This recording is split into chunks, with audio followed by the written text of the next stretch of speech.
जिसका पहला प्रश्न है, स्वदेशी और बहिष्कार पहली बार किस घटना के दौरान संघर्ष की विधि के रूप में अपनाए गए थे? कब इस भारतवर्ष में स्वदेशी शब्द का प्रयोग हुआ? स्वदेशी मतलब अपने देश में निर्मित चीजों का हम प्रयोग करेंगे, हम अपनी शिक्षा नीति लेके आएंगे, हम अपने प्रोडक्ट्स का इस्तेमाल करेंगे। तो क्या बोलेंगे? बंगाल विभाजन के विरुद्ध आंदोलन में ये हुआ, होम रूल आंदोलन से ये हुआ, असहयोग आंदोलन से हुआ, या साइमन कमीशन की भारत यात्रा से? भैया बंगाल विभाजन से ये हुआ था। क्या बोलेंगे? बंगाल विभाजन से ये हुआ था। मुझे बताओ दोस्त, अगर हम बात करते हैं बंगाल विभाजन की, जो बंगाल का पार्टीशन किया गया, ये किस गवर्नर के टाइम पर हुआ था? बंगाल विभाजन किस गवर्नर के समय पर हुआ था? तो बंगाल विभाजन की हम बात करते हैं तो इस समय जो गवर्नर था आपका, वो कौन था? वो करजन था। दरअसल में कौन था? एक गवर्नर, क्या अगर मैं इसे वायसराय कहूँ तो ज़्यादा ठीक होगा कि इस समय तो वायसराय पद हो गया था। क्या हो गया था? जो अंग्रेज वायसराय था वो आपका करजन था।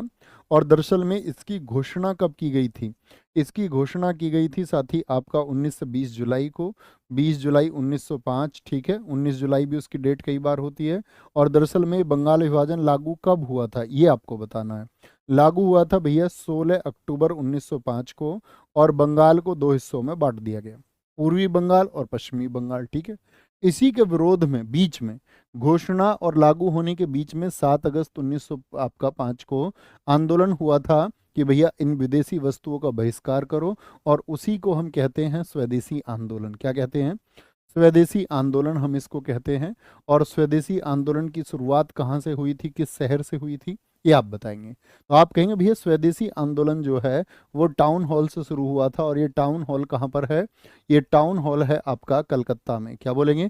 ये टाउन हॉल भैया कलकत्ता में मौजूद है, वहां से इसको शुरू किया गया था। ठीक है, बाद में फिर बंगाल विभाजन को साथी आपका वापस कर लिया गया। किसके टाइम पर? बंगाल विभाजन को रद्द कब किया गया था? तो बंगाल विभाजन जो रद्द हुआ आपका, वो हुआ था दोस्त 1911 में। और किसके टाइम पर हुआ था? हार्डिंग के टाइम पर हुआ था। किसके टाइम पर हुआ था? हार्डिंग के टाइम पर हुआ था। किसके? हार्डिंग के टाइम पर हुआ था। ठीक है, 1911। सारे साथियों का सही उत्तर आया। सत्यशोधक समाज ने संगठित किया था। कल मैंने बताया सत्यशोधक समाज की स्थापना कब हुई थी? तो आप बोलेंगे भैया आपने हमको बताया था 1873 में हुई। ज्योतिबा फूले जी ने की थी। कौन थे? ज्योतिबा फूले जी थे आपका।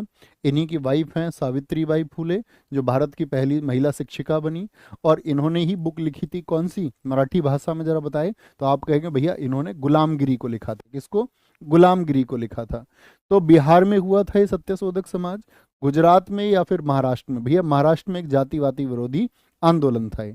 दरअसल में जो शूद्र या अस्पृश्य जाति कही जाती थी, तो उनकी दास्ता मुक्ति के लिए लड़े कि भाई इनको अब दास्ता से बाहर आना होगा। और उस समय जो स्वर्ण समाज था उसके ऊपर इन्होंने प्रहार किया कि कैसे इनका जो आपका निम्न जाति है उनका दमन किया जा रहा है, उससे बाहर इनको निकाला जाए। तो उसके लिए इनका संघर्ष था।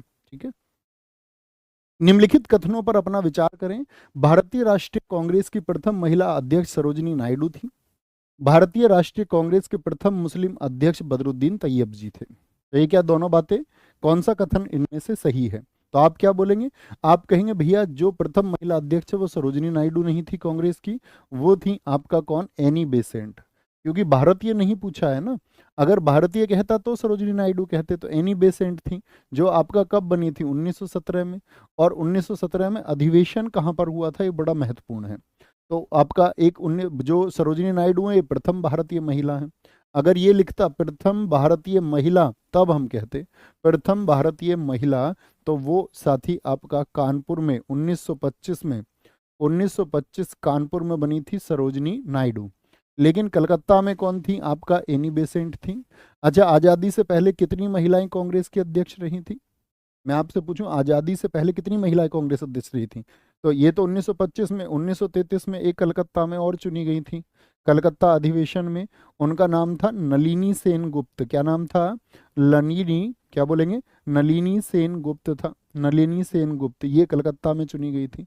तो 3 महिला कांग्रेस की अध्यक्ष हुई। ठीक है, 3 महिला। ठीक है, कुछ 15 कह रहे हैं, उनको तो बस ये मतलब है कि संविधान सभा में महिलाओं की संख्या कितनी थी। अब 15 का कोई मतलब भी है? अब भाई टाइगर्स 15 का क्या मतलब है? ये तो हो गया आपका गलत। क्या भारतीय राष्ट्रीय कांग्रेस के जो प्रथम मुस्लिम अध्यक्ष थे 1887 मद्रास में, कौन थे आपका? 1887 मद्रास में बदरुद्दीन तैयब जी थे। यानी कौन सा सही हुआ इसमें से? केवल दो सही हुआ। अब बात करते हैं साथी कांग्रेस के बारे में। मुझे बताओ कांग्रेस का गठन कब हुआ था? कांग्रेस का गठन कब हुआ था साथी? कांग्रेस का गठन 28 दिसंबर आपका 1885, कल पिछली क्लास में मैंने आपको बताया। इसके संस्थापक कौन थे ये आपको बताना है। तो इसके संस्थापक कौन है? एलन ऑक्टिवियम, क्या बोलेंगे?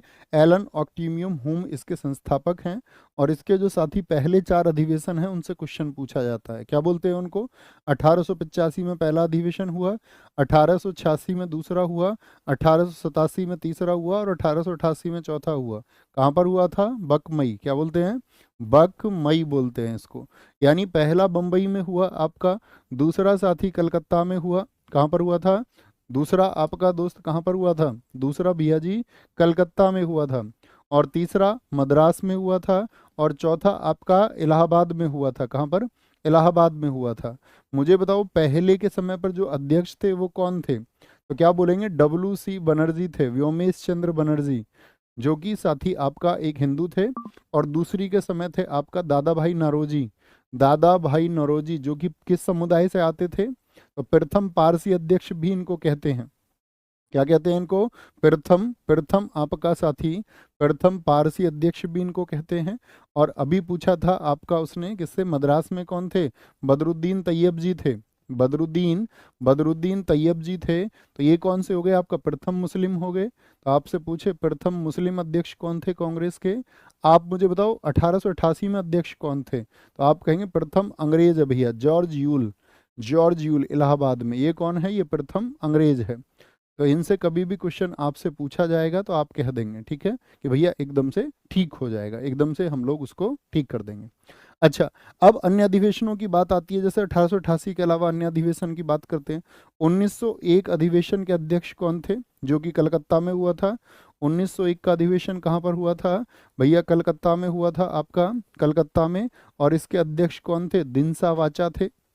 कौन थे? दिनसा वाचा इसके अध्यक्ष थे। और गांधी जी ने पहली बार किस में भाग लिया था? भैया इसी में भाग लिया था।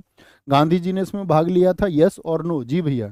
ऐसा नहीं कि गांधी जी 1915 में भारत आए जी इसमें कैसे भाग ले लिया, तो वो देश तो आते जाते रहते थे, तो कांग्रेस के अधिवेशन में भाग लिया था। आपसे पूछूं 1907 में कहाँ पर अधिवेशन हुआ था? भैया सूरत में अधिवेशन हुआ था। और सूरत अधिवेशन के जो अध्यक्ष थे वो रास बिहारी घोष थे। कौन थे? रास बिहारी घोष थे। और महत्वपूर्ण घटना क्या है इस समय की? कि कांग्रेस जो है वो नरम दल और गरम दल में, नरम दल और साथी कांग्रेस का गरम दल में विभाजन हो गया था। नरम दल और गरम दल में क्या हो गया था? विभाजन हो गया था, विभाजन, ठीक है। लेकिन मैं आपसे पूछूं नरम दल और गरम दल का एकीकरण कब हुआ, तो क्या उत्तर आएगा? नरम दल और गरम दल का एकीकरण होता है आपका 1916 के लखनऊ अधिवेशन में। तो 1916 का जो अधिवेशन हुआ वो कहाँ पर हुआ था? वो लखनऊ में हुआ। और इसकी अध्यक्षता किसने की थी? अंबिका चरण मजूमदार ने की थी। अंबिका चरण मजूमदार ने की थी। 1924 का अधिवेशन पूछे बेलगांव का, क्या बोलेंगे?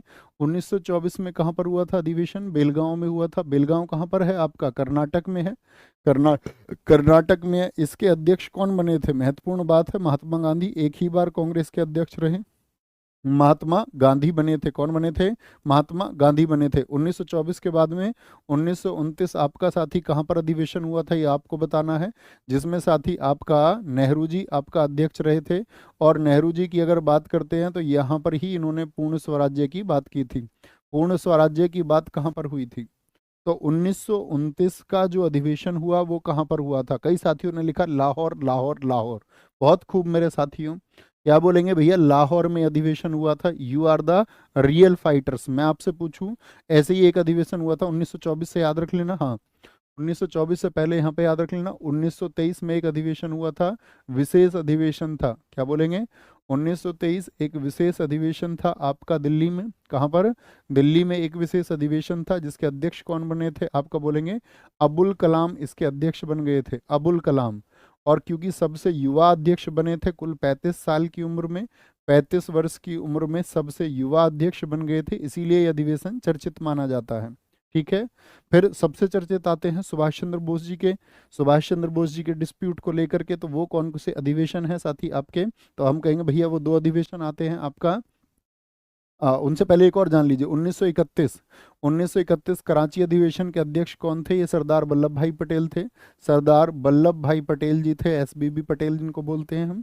अच्छा, 1936 की अगर हम बात करते हैं, 36 नहीं सॉरी, 36 का तो आपका ये आपका 37 फैजपुर हो गया। 1938 और 39, 1938 में अधिवेशन कहाँ पर हुआ था और 1939 में अधिवेशन कहाँ पर हुआ था, ये आपको बताना है। तो 1938 में हुआ हरिपुरा में, सुभाष चंद्र बोस जी इसमें अध्यक्ष चुने गए। और फिर हुआ आपका कहाँ पर, त्रिपुरी मध्य प्रदेश में। इसमें सुभाष चंद्र बोस जी अध्यक्ष बनने वाले थे, लेकिन गांधी जी उनकी नीतियों के खिलाफ हो गए। और गांधी जी ने कौन से कैंडिडेट को लड़वाया था यहाँ पर बताएंगे, तो सुभाष चंद्र बोस जी थे यहाँ पर अध्यक्ष, सुभाष चंद्र बोस जी थे। तो कांग्रेस के त्रिपुरी संकट में एक साथी कैंडिडेट आए थे, पट्टाभी सीतारमैया, गांधी जी के समर्थित थे पट्टाभी सीतारमैया। इनकी हार हो गई थी, पट्टाभी सीतारमैया को हराया था किसने, सुभाष चंद्र बोस जी ने। लेकिन फिर गांधी जी और जो आपका राष्ट्रीय कार्यकारिणी थी कांग्रेस की, उसने इस्तीफा दे दिया। अब इस्तीफा दे दिया तो इन्होंने बोला कि भैया सुभाष चंद्र बोस जी ने कि तुम ही इसको संभालो कांग्रेस को, हम ही इस्तीफा दे देते हैं। और सुभाष चंद्र बोस जी ने पार्टी को छोड़ दिया यहाँ पर। पार्टी छोड़ने के बाद में अध्यक्ष कौन बने थे यहाँ पर, इनकी जगह पर अध्यक्ष कौन बने, सुभाष चंद्र बोस जी। इनकी जगह जब 1939 में इन्होंने कांग्रेस छोड़ी तो अध्यक्ष कौन बने थे, तो यहाँ पर राजेंद्र प्रसाद अध्यक्ष बने थे। कौन, राजेंद्र प्रसाद अध्यक्ष बने थे, ठीक है, राजेंद्र प्रसाद जी अध्यक्ष बने थे। ये अधिवेशन लगातार पूछे जाते हैं, बहुत बार पूछे जाते हैं, आपको पता होना चाहिए। मुझे बताओ दोस्त, कांग्रेस का सबसे लंबे समय तक अध्यक्ष कौन है, सबसे लंबे समय तक अध्यक्ष कौन रहा, सबसे लंबे समय तक अध्यक्ष रहा कौन रहा है, सबसे लंबे समय तक अध्यक्ष, तो आप कहेंगे भैया वो रहे हैं आपके अबुल कलाम। कौन, अबुल कलाम। और कौन सा मंत्रालय था आज़ाद भारत में इनके पास में, अबुल कलाम आज़ाद जी रहे हैं। तो आप कहेंगे भैया ये बड़े मतलब बहुत शिक्षाविद थे, बहुत विद्वान व्यक्ति थे, भारत के पहले शिक्षा मंत्री भी रहे हैं, ठीक है।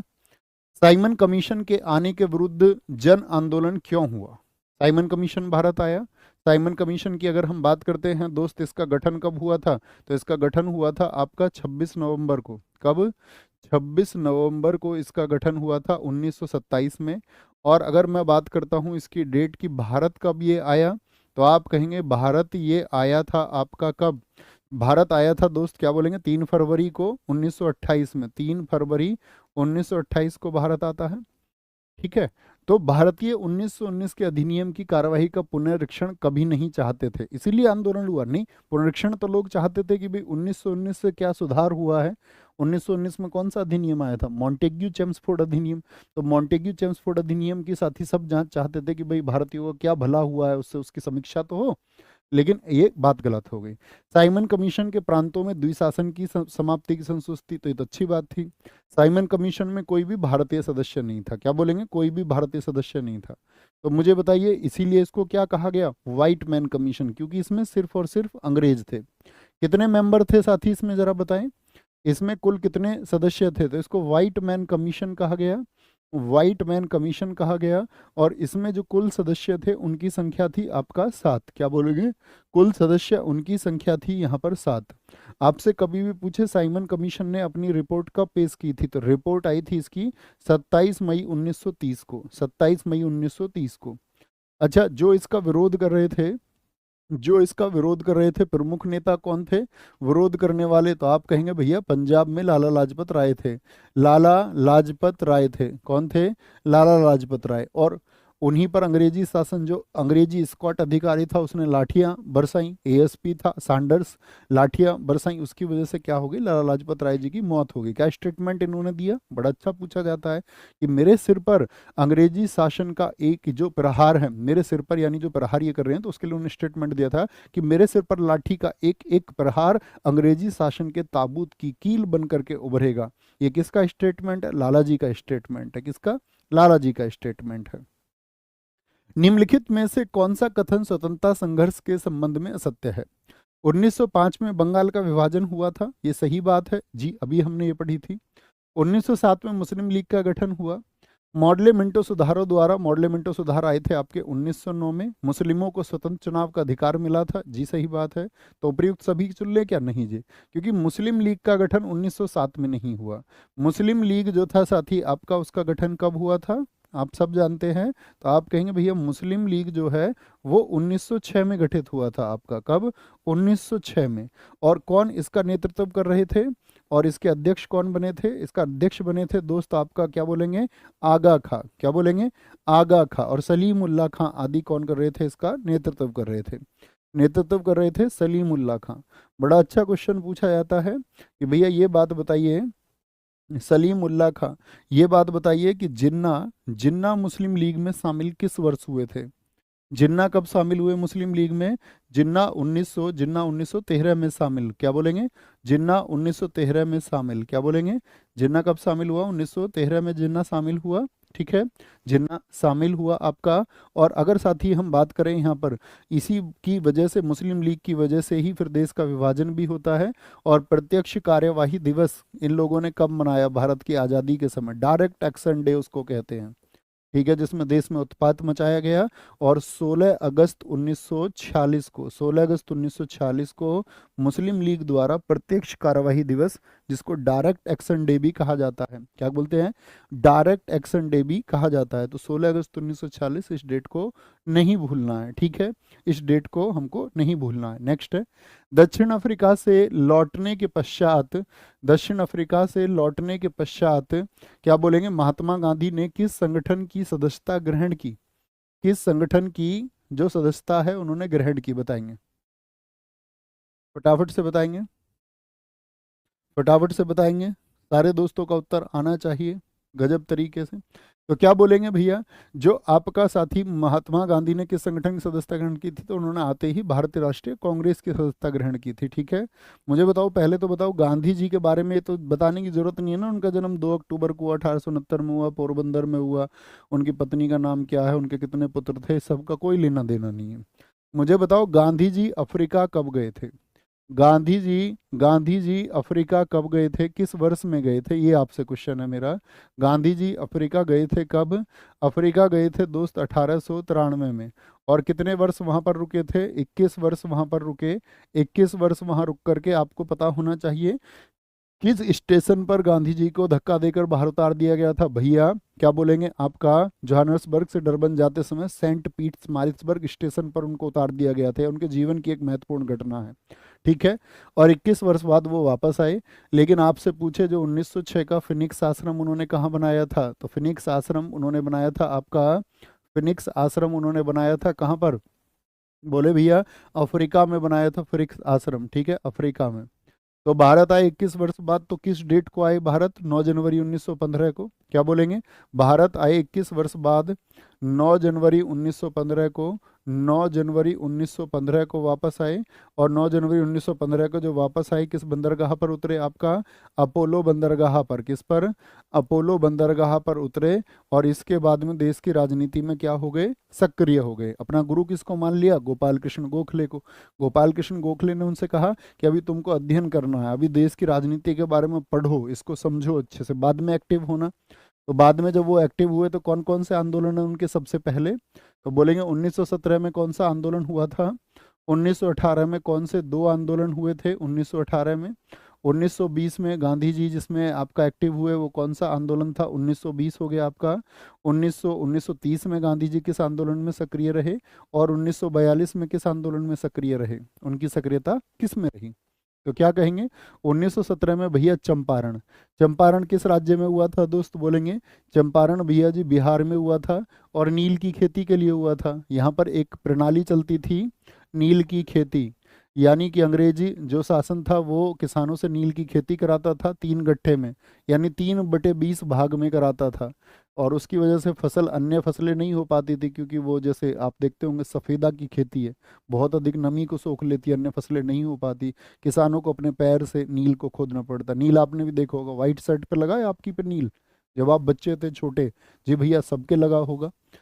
तो मुझे बताओ गांधी जी को यहाँ आने के लिए आमंत्रित किसने किया था, गांधी जी को आमंत्रण किसने दिया था, उस व्यक्ति का क्या नाम है, राजकुमार शुक्ल। किसने बुलाया था गांधी जी को कि भैया यहाँ बिहार की समस्याएं सुनिए, बाद में फिर वहाँ मधुबनी में आपका साथी स्कूल वगैरह खोले गए कि वहाँ की शिक्षा व्यवस्था भी खराब है। 1918 में दोस्त कौन सा आंदोलन हुआ था? यहाँ पर पहले अहमदाबाद मिल मजदूर आंदोलन। क्या बोलेंगे? जो अहमदाबाद मिल मजदूर आंदोलन था कि मिल मजदूरों को क्या बोलेंगे, आपका प्लेग वायरस की वजह से क्या तनख्वाह जो बढ़ाने का वादा उन्होंने किया था, 50% बोनस देने का, उस वादे को पूरा नहीं कर रहे थे। मिल मालिक कह रहे थे भैया 20% ले लो, लेकिन वो बोले तुमने प्रॉमिस तो 50 का किया था, तो 50 क्यों नहीं देते? तो अब मिल मजदूर आपका आंदोलन पे बैठ गए। गांधी जी गए वहां पर तो 35% पे सहमति बन गई थी, फिर 35% पे। एक साथ ही खेड़ा आंदोलन हुआ, ये किसान आंदोलन है जो किसानों के लगान को लेकर के हुआ, फिर उसमें क्या छूट दी गई, खेड़ा आंदोलन। 1920 में असहयोग आंदोलन चला, नॉन कॉपरेशन मूवमेंट जिसको हम बोलते हैं, असहयोग आंदोलन चला। ठीक है, गांधी जी ने लोगों से वादा किया कि भाई मैं 1 वर्ष में देश को आज़ाद करा दूंगा, सब लोग मेरे साथ आ जाओ। और आज़ाद कराने का मतलब था कि स्वराज पालेंगे हम। तो देश के जितने भी छात्र थे, अध्यापक थे, सब गांधी जी के साथ कूद पड़े। किसानों ने भी अपनी खेती छोड़ के गांधी जी के साथ सक्रिय हो गए। तो उसमें क्या हो गया, फिर वो काम तो हो नहीं पाया, काम तो हो नहीं पाया क्योंकि एक घटना हो गई यहाँ पर। असफलता क्या कारण रहे? तो चोरी चोरा हो गया, और इसी यूपी में हुआ, इसीलिए बहुत इंपॉर्टेंट है। किसकी वजह से असहयोग वापस हो गया था बताएंगे? असहयोग वापस हो गया चोरी चोरा की वजह से। जैसे दिल्ली पुलिस ने पूछा आपका कि चोरी चोरा कहाँ पर पड़ता था, तो 4 ऑप्शन दिए उन्होंने। 4 ऑप्शन दिए चोरी चोरा के लिए कि भैया आपका संयुक्त प्रांत में, मध्य प्रांत में, उत्तर प्रांत में। तो क्या चुनते आप? भैया हम तो जानते हैं यूपी का पुराना नाम यूनाइटेड प्रोविंस था, तो संयुक्त प्रांत उसको कहते हैं। चोरी चोरा किस दिन हुआ था? इसके लिए कई बार डेट 5 फरवरी लिखी होती है और वो एक गलत डेट होती है। तो क्या बोलेंगे? चोरी चोरा गोरखपुर में हुआ। कहाँ पर? गोरखपुर में हुआ था, जिसकी वजह से गांधी जी ने क्या कर लिया था, गांधी जी ने बोला कि भाई मैं इसको वापस लेता हूँ। तो लोगों के बीच में रोष था कि भाई हमने तुमको 1 वर्ष का जो प्रॉमिस दिया था उसके अनुसार हम तुम्हारे साथ हैं। सुभाष चंद्र बोस जी ने कहा भी कि किसी और अन्य गांव से कोई गलती हो जाए तो उसकी सजा किसी मतलब उन्होंने बोला ऐसे कश्मीर में कोई गलती होती है कन्याकुमारी की सजा नहीं मिलनी चाहिए। तो इसके लिए फिर जो लोग इनसे खिलाफ हो गए, तो जो नेताजी लोग इनसे खिलाफ हुए उन्होंने तो बनाई स्वराज पार्टी। क्या बोलेंगे? स्वराज पार्टी। तो स्वराज पार्टी इनसे खिलाफत होकर बनती है। स्वराज पार्टी बनी आपका 1923 में। किस किस ने बनाई थी बताएंगे? मोतीलाल नेहरू ने। मोतीलाल नेहरू थे इसमें, जो आपका मोतीलाल नेहरू जो कि नेहरू जी के पिताजी थे, और साथ में इनके साथ में थे सुभाष चंद्र बोस जी के राजनीतिक गुरु चित्तरंजन दास। क्या बोलेंगे? चित्तरंजन दास। एक तो नेताजी लोगों की तो ये पार्टी बनी कि भाई हम गांधी जी के साथ अब नहीं है, ये तो कुछ भी कहते हैं। और साथ में जो स्टूडेंट वर्ग था वो भी बड़ा भड़का हुआ था। स्टूडेंट वर्ग ने क्या बना लिया था अपना? इसने बनाया आपका HRA। HRA Hindustan Republican association, जिसको हम कहते हैं, क्या बोलते हैं? Hindustan Republican association. Hindustan Republican association छात्रों ने बनाया, जो इनके खिलाफ छात्र हो गए थे, यानी हिंदुस्तान प्रजातांत्रिक संघ। और HRA कहाँ पर बना था? ये भी उत्तर प्रदेश में बना, तो बहुत महत्वपूर्ण। कानपुर यूपी में ये बना, और इसके जो संस्थापक थे वो थे आपके सचिंद्र सान्याल। कौन थे? सचिंद्र नाथ सान्याल। और अन्य उस समय के क्रांतिकारी इनके साथ जुड़ गए थे। लेकिन 1924 का जब ये गवर्नमेंट के पक्ष में आ गया स्टूडेंट वर्ग, कब बना था HRA? याद रख लेना, 1924 में, 1924 में। तो अंग्रेजों ने जब इस पर नज़र रखनी शुरू कर दी तो HRA का नाम इन्होंने बदल दिया। HRA का नाम बदलकर जो आपका सरदार भगत सिंह जी का आइडिया था, HRA को कर दिया गया HSRA, और इसमें एस वर्ड और जोड़ दिया गया। तो एस का मतलब क्या था? सोशलिस्ट, भारतीय समाजवादी प्रजातांत्रिक संगठन, इसको कर दिया गया एस फॉर सोशलिस्ट। और ये कहाँ हुआ था? फिरोजा शाह कोटला मैदान में।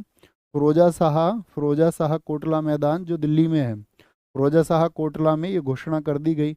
और HRA को क्या बना दिया गया भैया? HSRA बना दिया गया। क्या बोलेंगे? HSRA बना दिया गया। यहाँ तक की बात में कोई दिक्कत, कोई परेशानी?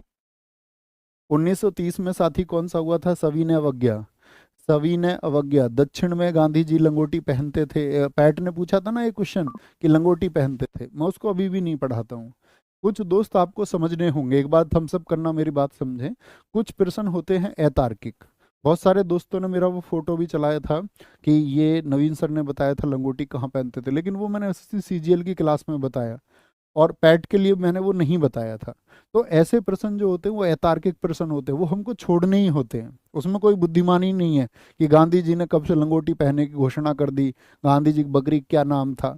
वो अतार्किक प्रश्न है, वो आपको छोड़ने ही होंगे, उसमें कोई बुद्धिमानी नहीं है। अगर किसी ने करा भी दिया, अगर मान के चलो, तो उस कराने वाले की भी बुद्धिमानी नहीं है इसमें कोई, कि उसने इस तरह का कोई प्रश्न बता दिया तो कोई कमाल बात नहीं होगी, है ना। ठीक है ना, कुछ भी पूछ लेगा तो वो छोड़ना पड़ेगा दोस्त। भारत छोड़ो आंदोलन, इसको महत्वपूर्ण मार्क करें, परीक्षा में पूछा जाएगा। भारत छोड़ो आंदोलन, भारत छोड़ो आंदोलन कहाँ से शुरू हुआ था? ये साथी आपका ग्वालियर टैंक मैदान से शुरू हुआ, ग्वालियर टैंक मैदान से शुरू हुआ। और ग्वालियर टैंक मैदान से, ये कहाँ पर पड़ता है ग्वालियर टैंक मैदान? ये मुंबई में है। क्या बोलेंगे? मुंबई पे। यहीं पर रुना आसफ अली ने कांग्रेस का झंडा फहराया था, ठीक है, इसीलिए उनको भी याद किया जाता है। याद किया। आप बताओ कोई इसमें बुद्धिमानी की बात है? अगर मैं तुमको ये बता दूं कि गांधी जी, जैसे मैं बताऊं यूपी पुलिस कांस्टेबल, आपका 49,568 में एक प्रसिद्ध वो आया था, एक प्रश्न आया था गांधी से, कि गांधी जी के वो जो गांधी जी का मतलब जो पसंदीदा गीत है उसका नाम है वैष्णव जनते, तो उसके लेखक कौन है? उसके लेखक नरसिंह मेहता है। अब मैं वो बात जानता हूँ और आपको बताऊं तो उसका कोई महत्व नहीं है। ऐसे तो ना जाने कितने हजारों फैक्ट बन जाएंगे। तो जो पूछने की चीज है या जो बताने की चीज है उसका उत्तर आप बता पाएंगे या नहीं, ये महत्वपूर्ण बात है, बस उसको मत छोड़ना। ऐसे एक आध प्रश्न कोई बच्चा कर भी लेगा तो वो आपकी जगह नहीं ले सकता, है ना। आगे आएंगे।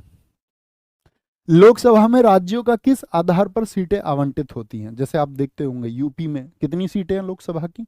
सबसे ज्यादा सीटें हैं, ठीक है। महाराष्ट्र में दूसरे नंबर पर सीटें हैं, क्योंकि महाराष्ट्र दूसरे नंबर पर जनसंख्या में है। आपका पश्चिम बंगाल उस तरह जनसंख्या के आधार पर, बिहार उस तरह जनसंख्या के आधार पर, तो सबसे ज्यादा सीटें यूपी को मिल रही है। यानी क्या आधार क्या हुआ आपका? तो आप कहेंगे आधार है उसका जनसंख्या। क्या बोलेंगे? आधार उसका जनसंख्या है। और याद रख लेना, ये जो निर्धारण पहली बार हुआ था किस वर्ष हुआ था? तो निर्धारण आप कहेंगे भैया 1972 में पहली बार हुआ था, 1972 में पहली बार ये हुआ था, ठीक है। और जो सीटों की संख्या है वो यथावत किस वर्ष तक बनी रहेगी? बोलेंगे परिसीमन कब होगा आपका? जो सीटों की संख्या है, सीटों की संख्या है वो कब तक बनी रहेगी? तो सीटों की संख्या जो है साथी आपका कब तक बनी रहेगी? वो 2026 तक बनी रहेगी। क्या बोलेंगे? 2026 तक बनी रहेगी, ठीक है। बहुत सारे साथियों को पता है, बहुत गजब, बहुत शानदार। नेक्स्ट है जी, आगे आएंगे। निम्नलिखित में से उच्चतम न्यायालय की सबसे पहली महिला न्यायाधीश कौन थी? उच्चतम न्यायालय की, देखो हाई कोर्ट की पहली पूछे हिमाचल प्रदेश में, हाई कोर्ट यानी उच्च न्यायालय की पूछे तो आप कहेंगे लीला सेठ थी, लीला सेठ थी। लेकिन आपसे पूछे उच्चतम यानी सुप्रीम कोर्ट की, तो मीरा फातिमा बीबी हैं, मीरा फातिमा बीबी हैं। मुझे बताओ दोस्त, देश की पहली महिला वकील कौन है? महिलाओं की बात करते हैं। देश की पहली महिला वकील, या मैं बोलूँ फर्स्ट एडवोकेट कौन थी? तो देश की पहली महिला वकील में जो साथी नाम आएगा आपका, वो आएगा के सोराब जी। किसका नाम आएगा? के सोराब जी का नाम आएगा, ठीक है। के सोराब जी पहली वकील कौन थी? पहली टीचर आपसे पूछूं मैं, महिलाओं की बात कर रहे हैं, पहली टीचर कौन थी? तो मैंने बोला ज्योतिबा फूले जी की वाइफ थी सावित्री बाई फूले, क्योंकि निम्न वर्ग को जब वहाँ महाराष्ट्र में अध्ययन नहीं किया देने जा रहा था कि भाई ये बच्चे निम्न जाति से नहीं पढ़ सकते, तो उन्होंने अपनी वाइफ से कहा कि तुम पढ़ो और तुम पढ़ाओ। तो उन्होंने खुद मतलब पढ़ना सीखा, उससे पहले नहीं जानती थी वो, पहले उन्होंने पढ़ना सीखा और फिर बच्चों को पढ़ाया। तो पहली महिला शिक्षिका हुई भारत की, ये आपको पता होना चाहिए। मैं पूछूं पहली सेना अधिकारी कौन है महिला? भारत की पहली महिला सेना अधिकारी कौन बनी जो आपका आर्मी ऑफिशियल हुई? आपका लक्ष्मी सहगल। कौन है? लक्ष्मी सहगल हैं, जो एपीजे अब्दुल कलाम जी के खिलाफ चुनाव भी लड़ी थी आपका। नेक्स्ट आपका पहली ट्रेन चालक कौन हुई? भारत की पहली ट्रेन ड्राइवर महिला कौन है? तो आप कहेंगे सुरेखा यादव जी हैं। कौन है? सुरेखा यादव। क्या नाम है? सुरेखा यादव जी हैं आपका। मैं आपसे पूछूं भारत की पहली महिला डॉक्टर कौन है? भारत की पहली महिला डॉक्टर कौन है? आनंदी गोपाल जोशी हैं। क्या बोलोगे? आनंदी गोपाल जोशी हैं, आनंदी गोपाल जोशी। आनंदी गोपाल भी याद रखेंगे तो कोई दिक्कत नहीं है। महिला पायलट पूछूं मैं आपसे, भारत की पहली महिला पायलट कौन है आपका? तो आप बोलेंगे सरला ठकराल हैं जी। कौन है? सरला ठकराल हैं, सरला ठकराल। लड़ाकू पायलट पूछ ले, फाइटर पायलट जो हैं आपकी, भारत की पहली महिला फाइटर पायलट कौन बनी थी? तो वो आपका क्या बोलेंगे भैया, भावना कांत थी। कौन थी? भावना भावना कंठ थी आपका, ठीक है, भावना कंठ थी। पहली सीएम पूछ लूं मैं साथी आपसे, पहली महिला सीएम कौन बनी थी? क्योंकि यूपी में ही बनी थी, सुचेता कृपलानी। और यूपी स्पेशल आप पढ़ते हैं तो मैं आपसे पूछूंगा कि किस वर्ष में बनी थी सुचेता कृपलानी, जरा ये बताइए, तब आप अच्छे छात्र घोषित होंगे। पहली गवर्नर मैं आपसे पूछ लूं तो ये भी यूपी की थी, सरोजनी नायडू। क्या बोलेंगे? सरोजनी सरोजनी नायडू बनी थी, सरोजनी नायडू बनी थी। बहुत बढ़िया, सुचिता कृपलानी 1963 से 1967, बहुत शानदार। पीठ थपथपाता हूँ साथी मैं आपकी। तो ये भारत की प्रथम महिला है, ये आपको पता होना चाहिए, ठीक है, प्रथम महिला है। आगे आएंगे। अंतर्राज्यीय परिषद, जिसको इंटर स्टेट काउंसिल हम बोलते हैं, अंतर्राज्यीय यानी कि आपका राज्यों के बीच में समन्वय बनाने के लिए, बैलेंस बनाने के लिए 28 मई 1992 को या 28 मई 1989 को या 28 मई 1990 को इंटर स्टेट काउंसिल, किस आर्टिकल में आती है इंटर स्टेट काउंसिल अंतर्राज्यीय परिषद?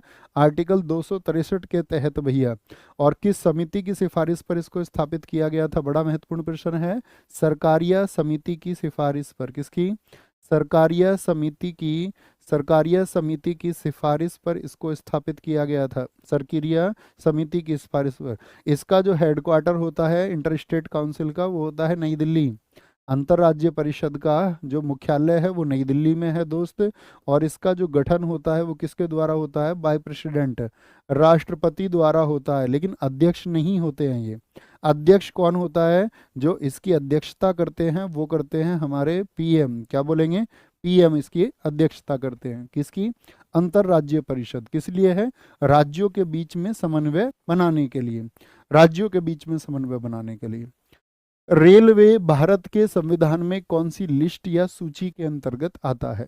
अगर मैं आपसे बात करूं दोस्त, हमारे देश में, हमारे संविधान में कितनी सूचियों का वर्णन है, जरा बताएंगे कौन कौन सी सूची होती हैं? तो आप बोलेंगे भैया जो आर्टिकल 246 है, आर्टिकल 246 है उसके अनुसार 3 सूची। एक तो संघ सूची जिसको सेंट्रल लिस्ट हम बोलते हैं, एक आपका राज्य सूची जिसको हम स्टेट लिस्ट बोलते हैं, राज्य सूची, और एक समवर्ती सूची जिसको हम कॉन्करेंट लिस्ट बोलते हैं, समवर्ती सूची।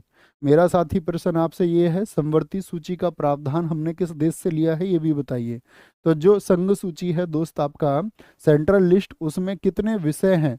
तो इसमें विषयों की संख्या साथी आपका 100 है। कितनी है? 100 है। याद रख लेना, जो पहले इसमें विषय थे वो 97 होते थे। पहले कितने होते थे? 97। राज्य सूची में कितने विषय हैं? वो साथी 61 हैं। पहले इसमें 66 होते थे। यानी कितने कम कर दिए गए, जरा बताएं। आप कहेंगे भैया 5 कम कर दिए गए, अभी उससे भी क्वेश्चन रखा है हमने। समवर्ती सूची में कितने विषय होते हैं? आप कहेंगे भैया 52। पहले 47 होते थे। पहले क्या होते थे? पहले 47 होते थे। तो समवर्ती सूची को किस संविधान से लिया गया है? कई साथियों ने दिखाई, किस भाई ने, हमारे ने ऑस्ट्रेलिया भी लिखा था ऊपर ये। वेरी गुड, बहुत शाबाश फनी राणा जी। राणा जी मुझको माफ करना, गलती हमसे हो गई, गलती म्हारे से हो गई। समवर्ती सूची को हमने कहाँ से लिया है? ऑस्ट्रेलिया से लिया है। कहाँ से? ऑस्ट्रेलिया से लिया, ऑस्ट्रेलिया के संविधान से प्रेरित होके। जो संघ सूची है इस पर कानून कौन बना सकता है? केंद्र सरकार। ठीक है, राज्य सूची पर कानून कौन बनाएगा? राज्य सरकार। और इस पर कौन बनाएगा आपका? आप कहेंगे भैया दोनों बना सकते हैं, both of the central and state government, both of the central and state government, राज्य और केंद्र सरकार दोनों बना सकती हैं, दोनों। ठीक है, तो रेलवे किस में आता है दोस्त? क्या बोलेंगे? रेलवे भैया केंद्रीय सूची का विषय है। ठीक है, राज्य इस पे कानून नहीं बनाएगा, राज्य इस पे कानून नहीं बनाएगा। ठीक है, निम्नलिखित में से कौन सा विषय है जो समवर्ती सूची से, समवर्ती सूची में है, सॉरी, समवर्ती सूची में साथी आपका, मैंने आपको बताया कितने विषय हैं टोटल भैया? समवर्ती सूची में 61 विषय हैं। यानी इसमें से क्या कर दिया गया था, जो 42वां कॉन्स्टिट्यूशनल अमेंडमेंट था 1976 का, उसके द्वारा साथी क्या बोलेंगे, 5 विषय जो हैं इसके, 5 विषय जो हैं आपका, 5 विषय क्या कर दिए गए, इसमें शामिल कर दिए गए। यानी संख्या कितनी हो गई? 47 से बढ़कर के 5 और बढ़ गए, तो टोटल 52 विषय हो गए। ये 5 विषय बड़े महत्वपूर्ण हैं, जिसमें से साथी एक तो शिक्षा है, शिक्षा, सबसे महत्वपूर्ण समवर्ती सूची का सबसे ज्यादा भी पूछा जाता है। एक साथ ही आपका मेजरमेंट है, नापतोल है, ठीक है, मापतोल है। तीसरा आपका एडमिनिस्ट्रेशन को लेकर के, न्याय प्रशासन को लेकर है, जुडिशरी एडमिनिस्ट्रेशन, न्याय प्रशासन को लेकर के। चौथा साथी इसमें वन्य जीव और साथी जो वाइल्ड लाइफ है और बर्ड्स के प्रोटेक्शन को लेकर के है। वन्य जीव और पक्षियों का संरक्षण। पांचवा आप बताओ कौन सा विषय है? वन्य जीव और पक्षियों का संरक्षण, ठीक है, वन्य जीव और पक्षियों का संरक्षण। और पांचवा भैया वन है आपका, क्या बोलेंगे? वन है। तो ये 5 विषय समवर्ती सूची में डाल दिए गए। तो समवर्ती सूची किसका विषय हो गया? आपका शिक्षा हो गया। क्या बोलेंगे? शिक्षा। पुलिस किसका विषय है जरा बताएं? पुलिस किसका विषय है भैया? राज्य का विषय है, राज्य का विषय है, ये आपका केंद्र का विषय है। भारतीय संविधान की 7वीं अनुसूची में ये भी बात याद रखनी है कि 7वीं अनुसूची आर्टिकल 246 में 3 प्रकार की सूचियां बताई गई हैं। तो अंतर्गत राज्य सूची में निम्नलिखित में से किसका उल्लेख है? विद्युत का उल्लेख है, रेलवे पुलिस का, शिक्षा का, या फिर वन का उल्लेख है? तो किसका उल्लेख है? क्या बोलेंगे? राज्य सूची में आएगी रेलवे पुलिस। विद्युत किस में? केंद्र में आ जाएगी। शिक्षा समवर्ती हो गई, वन समवर्ती हो गया आपका, वन समवर्ती हो गया। जैसे राज्य सूची के महत्वपूर्ण, स्टेट लिस्ट के महत्वपूर्ण है साथी आपका, क्या बोलेंगे? जैसे पुलिस तो कोई भी हो, पुलिस भी आएगी, जेल भी आएगी। पुलिस, जेल आपका, जन स्वास्थ्य, पब्लिक हेल्थ की बात अगर हम करें, जन स्वास्थ्य की बात हम करें, न्याय की बात करें, वो भी राज्य का विषय है, न्याय। कृषि की हम बात करें, कृषि की हम बात करें आपसे, सिंचाई की बात हम करें, तो ये किसके विषय हैं? ये राज्य के विषय हैं। और अगर मैं बात करूं संघ के प्रमुख विषय कौन कौन से हैं जो आपका केंद्र सूची में आते हैं, उसमें जनगणना महत्वपूर्ण विषय होता है, सेंसस। क्या बोलेंगे भैया? जनगणना महत्वपूर्ण विषय है, मुद्रा महत्वपूर्ण विषय है, बैंक उसमें महत्वपूर्ण विषय है, दूरसंचार उसमें महत्वपूर्ण विषय है, डाकतार आदि भी इसी के अंतर्गत आते हैं, नागरिकता महत्वपूर्ण विषय है, रेलवे महत्वपूर्ण विषय है। और समवर्ती सूची में क्या आता है?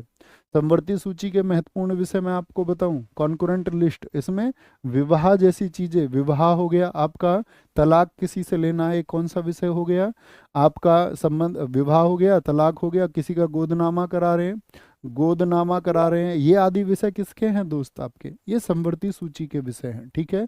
ब्याह शादी इसी के विषय हैं, समवर्ती सूची के, ठीक है। नेक्स्ट है, निम्नलिखित में से कौन कृत्रिम पारिस्थितिक तंत्र है? जो पारिस्थितिक तंत्र हो साथी आपका, यानी जो आपका किसके द्वारा? प्रकृति ने हमको दिया है, प्रकृति ने हमको दिया है। तो झीलें क्या प्रकृति के द्वारा दी गई हैं? जी भैया। घास के मैदान प्रकृति की देन है या नहीं है? वन जो है साथी, ये प्रकृति की देन है या नहीं है? और अगर हम बात करें धान के खेत, क्या ये प्रकृति की देन है? नहीं। तो प्रकृति की जो जो देन है उसमें कुछ चीजें और आप मुझे बताइए। जैसे तालाब की बात मैं कर दूं, प्रकृति की देन है या नहीं है? जी भैया। समुद्र प्रकृति की देन है या नहीं है? जी भैया, ये प्रकृति की देन है। साइलेंट वैली परियोजना निम्नलिखित में से किस राज्य से संबंधित है? साइलेंट वैली क्या उत्तराखंड में है आपका? उत्तराखंड में तो फ्लावर वैली है। कौन सी वैली है? फूलों की घाटी। वैली का मतलब होता है घाटी। फ्लावर वैली कहाँ पर है दोस्त आपका? उत्तराखंड में। हिमाचल प्रदेश में है क्या? हिमाचल प्रदेश में है आपका पिन वैली। कौन सी? पिन घाटी कहाँ पर है? वो हिमाचल प्रदेश में है। केरल में है साइलेंट वैली। क्या बोलेंगे? केरल में साइलेंट वैली है। नौरा वैली भारत में कहाँ पर है? नौरा वैली भारत में कहाँ पर है? तो क्या बोलेंगे? नौरा वैली भैया पश्चिम बंगाल में है। और ये सब कैसे क्षेत्र हैं? ये सब आपके दोस्त जैव मंडल स्थल हैं। क्या है? जैव मंडल स्थल हैं। जैसे नीलगिरी कहाँ पर है? नीलगिरी जैव मंडल स्थल कहाँ पर है? नीलगिरी आपका दोस्त तमिलनाडु में है, ठीक है। नंदा देवी की बात करते हैं, नंदा देवी की बात करें, नंदा देवी आपका ये भी कहाँ पर? उत्तराखंड में। सुंदरावन आप मुझे बताओ, सुंदरवन जो है दोस्त ये कहाँ पर है? जहाँ पर नदियाँ डेल्टा बनाती हैं, गंगा ब्रह्मपुत्र का जो नदी का मुहाना है, तो क्या बोलेंगे उसको? ये पश्चिम बंगाल में है। कंचनजंगा कहाँ पर है? ऐसा ही जैव मंडल क्षेत्र कंचनजंगा, ऐसी ही घाटियां कहाँ पर हैं दोस्त? सिक्किम में है। कहाँ पर है भैया जी? सिक्किम में है। कहाँ पर है? सिक्किम में है, ठीक है। विलुप्त होने वाली प्रजातियों की सूचीबद्धता होती है। विलुप्त होने वाली, जो क्या हो चुकी हैं, विलुप्त हो चुकी हैं। विलुप्त का मतलब अब खत्म हो चुकी हैं। जैसे आपने देखा होगा यात्री कबूतर, पहले कबूतर मैसेज लेके चला जाता था, अब कबूतर चला जाएगा, कबूतर जा जा जा मेरे प्यार की पहली चिट्ठी, ऐसे ही कुछ गाना था ना वो, लेकर आ। तो अब नहीं जाएगा कबूतर, क्योंकि यात्री कबूतर की अंतिम मौत हो गई 1912 में। तो वो कबूतर क्या है, वो कबूतर क्या है भैया, आप कहेंगे कि वो आपके ऐसे कबूतर अब क्या हो गए हैं, विलुप्त हो गए हैं, अब प्रेम की चिट्ठी नहीं जा सकती। तो ये सब लिखा होता है रेड डेटा बुक में। प्रश्न आता है, रेड डेटा बुक को जारी कौन सी संस्था करती है? इसको जारी करता IUCN। IUCN द्वारा इसको जारी किया जाता है। तो IUCN का फुल फॉर्म आप मुझे बताइए, क्या बोलेंगे? इंटरनेशनल यूनियन फॉर आपका क्या बोलेंगे? Conservation of nature. तो किस बात के लिए आपका अंतर्राष्ट्रीय संघ है? किसके? प्रकृति संरक्षण के लिए। IUCN अगर हम बात करते हैं, ये साथी जो लाल लाल रंग से बताता है, तो बताता है लुप्त प्राय को, यानी ये लुप्त हो सकती हैं, इन पर थोड़ी नज़र रखो तो बचाया जा सकता है। लेकिन जो काला रंग होता है, जो काला रंग होता है, वो बताता है कि ये विलुप्त हो ही चुकी हैं। क्या बोलेंगे? ये विलुप्त हो ही चुकी हैं, अब इनको कोई नहीं बचा सकता। ऐसे ही साथी, ये तो हो गया जीवों के बारे में। तो रेड डेटा बुक में क्या होता है? विलुप्त होने वाली प्रजाति। ऐसे ही साथी पर्यावरण के बारे में, जो पर्यावरण में जो पेड़ पौधे आपका विलुप्त हो रहे हैं, तो पर्यावरण के बारे में आती है ग्रीन डेटा बुक। कौन सी? वो ग्रीन डेटा बुक आती है। तो ग्रीन डेटा बुक का संबंध किससे है? तो आप कहेंगे भैया उसका संबंध है एनवायरनमेंट से, पर्यावरण से। ओके, आगे आएंगे।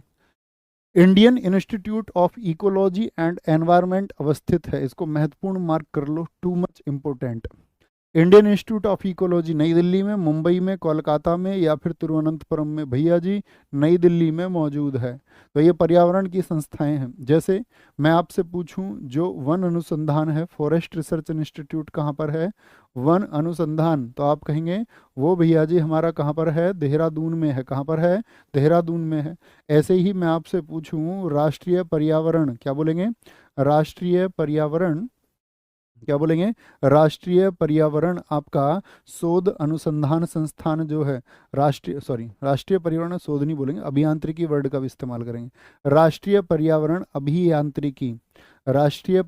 अभियांत्रिकी शोध संस्थान जिसको हम नीरी के नाम से जानते हैं, और परीक्षाओं में ना जाने कितनी बार पूछा जाता है नीरी।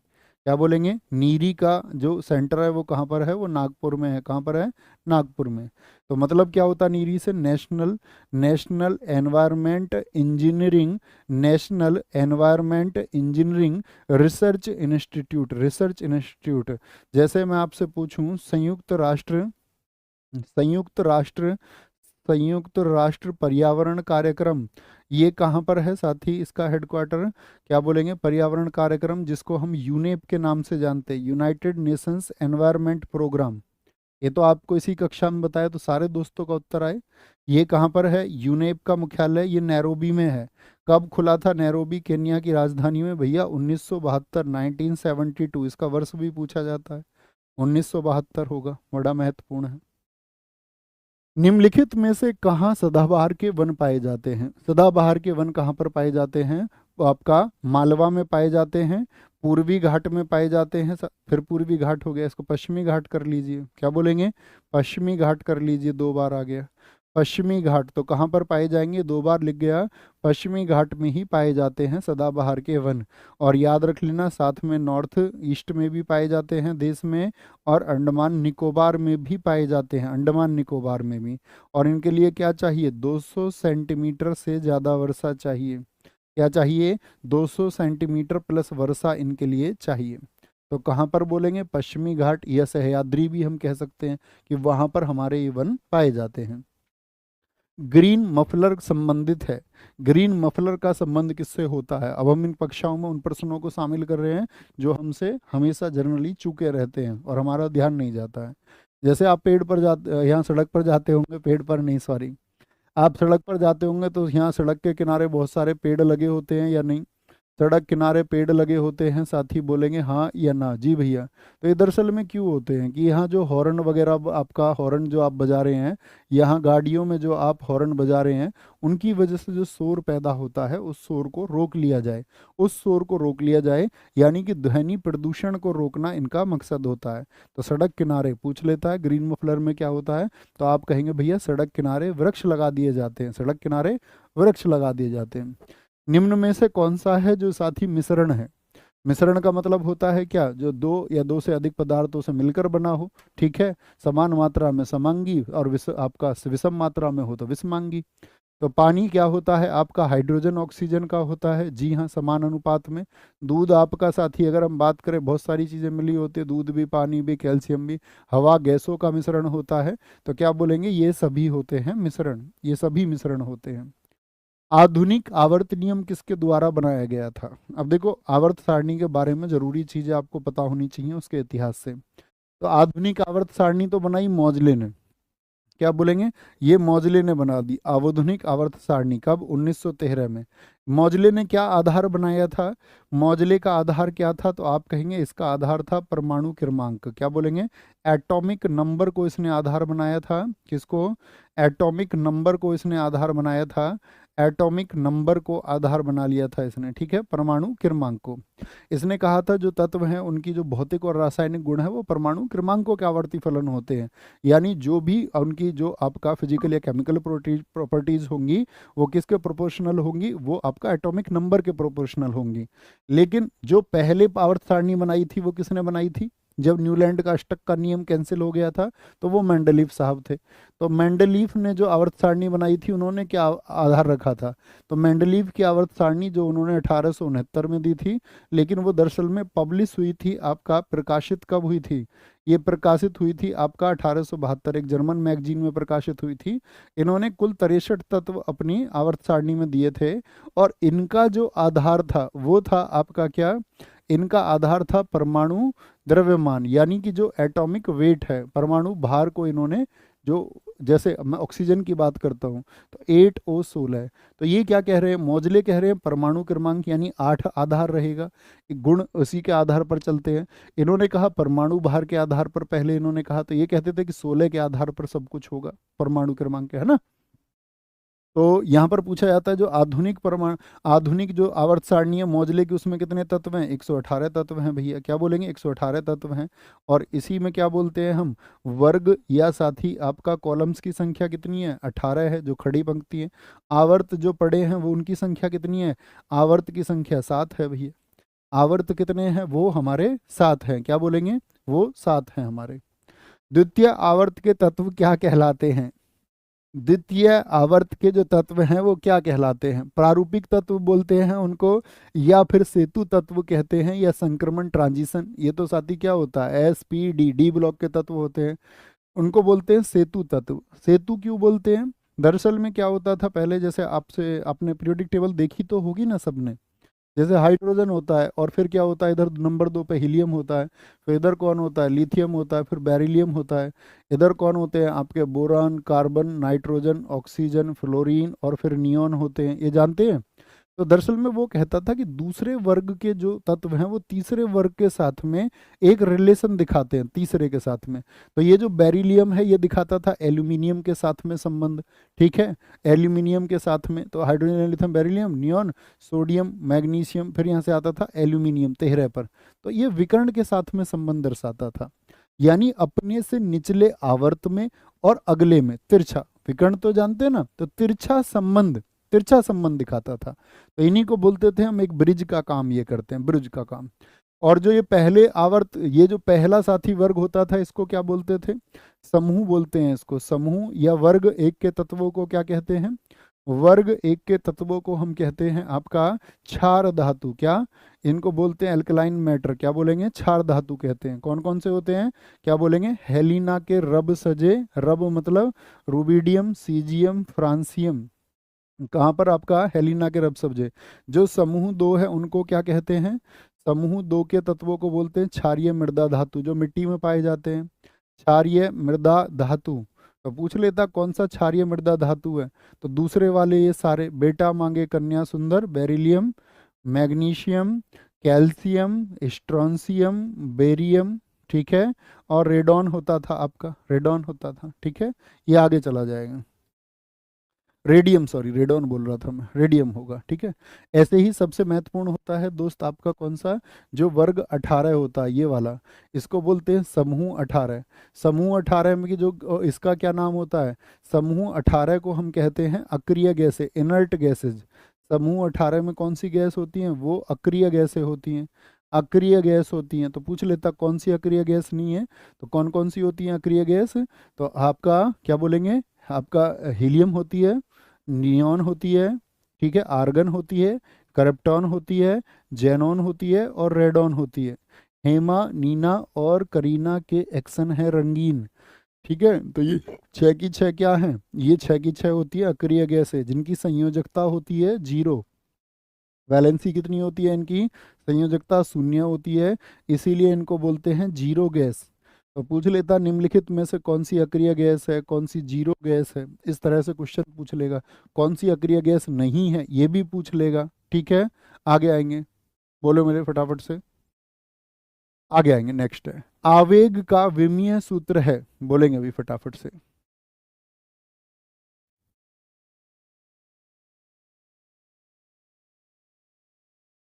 फटाफट से देंगे सारे दोस्त, उत्तर देंगे, सबका आंसर आना चाहिए। B B B B B B, ज्यादातर साथियों का उत्तर बी आया, ml² T-2, ये तो देखने की बात होगी, ज्यादातर साथियों का बी। विमा निकालनी नहीं आती तुमको, विमा निकालनी नहीं आती, मुझे बताओ, जैसे द्रव्यमान लिखा हुआ है मास, इसकी विमा क्या होगी, पहले द्रव्यमान की बताओ, ऐसे भी पूछ सकता है। द्रव्यमान जो होता है जिसको हम मास कहते हैं, इसको किस में नापते हैं, आप कहेंगे भैया इसको किलोग्राम में नापते हैं, किलोग्राम की विमा होती है हमेशा m। जितनी भी साथी आपका दूरी होती है, या फिर मैं बात करूं जो लंबाई होती है, लंबाई जो होती है, लंबाई जो भी होगी वो किस में नपेगी साथी, आपका मीटर में नपती है, और लंबाई मीटर में नपेगी तो उसकी विमा क्या हो जाती है, एल हो जाती है। और समय की विमा क्या होती है, बताएं फटाफट से, समय की विमा क्या होती है, जो टाइम है आपका साथी जिसको सेकंड में हम नापते हैं, तो सेकंड की विमा क्या होती है आपका, तो आप कहेंगे सेकंड की होती है भैया विमा टी होती है, क्या बोलेंगे, टी होती है, टी होती है। बी वाले सारे गलत हैं, सी वाले भी सारे गलत थे। अब देखना बड़ा आसान सा तरीका है, बस सूत्र पता होने चाहिए।